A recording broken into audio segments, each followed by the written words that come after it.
Assalamualaikum warahmatullahi wabarakatuh. Selamat pagi, siang, sore, dan malam. Apa kabar sahabat? Terima kasih sudah menonton video ini. Kesempatan kali ini saya akan membawakan kisah 1001 Malam Abu Nawas dengan judul Membalas Perbuatan Sang Raja. Kita mulai ceritanya. Abu Nawas hanya tertunduk sedih mendengar penuturan istrinya. Tadi pagi, beberapa pekerja kerajaan atas titah langsung Baginda Raja membongkar rumah dan terus menggali tanpa bisa dicegah. Kata mereka, tadi malam Baginda bermimpi bahwa di rumah Abu Nawas terpendam emas dan permata yang tak ternilai harganya. Tetapi setelah mereka terus menggali, ternyata emas dan permata itu tidak ditemukan. Baginda juga tidak meminta maaf kepada Abu Nawas dan mengganti kerugian. Inilah yang membuat Abu Nawas memendam rasa dendam.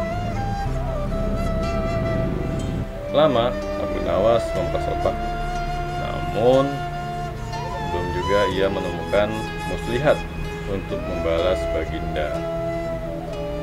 Makanan yang dihidangkan oleh istrinya tidak dimakan karena nafsu makannya lenyap. Malam pun tiba, namun Abu Nawas tetap tidak beranjak. Keesokan hari, Abu Nawas melihat lalat-lalat mulai menyerbu makanan Abu Nawas yang sudah basi. Ia tiba-tiba tertawa riang. "Tolong ambilkan kain penutup untuk makananku dan sebatang besi," Abu Nawas berkata kepada istrinya. "Untuk apa?" tanya istrinya heran. "Membalas Baginda Raja," kata Abu Nawas singkat. Dengan muka berseri-seri, Abu Nawas berangkat menuju istana. Setiba di istana, Abu Nawas membungkuk hormat dan berkata, "Ampun tuanku, hamba menghadap tuanku Baginda hanya untuk mengadukan perlakuan tamu-tamu yang tak diundang. Mereka memasuki rumah hamba tanpa izin dari hamba dan berani memakan makanan hamba." "Siapakah tamu-tamu yang tidak diundang itu, wahai Abu Nawas?" sergah Baginda kasar. "Lalat-lalat ini, tuanku," kata Abu Nawas sambil membuka penutup piringnya. "Pada siapa lagi kalau bukan kepada Baginda junjungan hamba, hamba mengadukan perlakuan yang tidak adil ini," ujar Abu Nawas. "Lalu, keadilan yang bagaimana yang kau inginkan dariku?" sahut Baginda.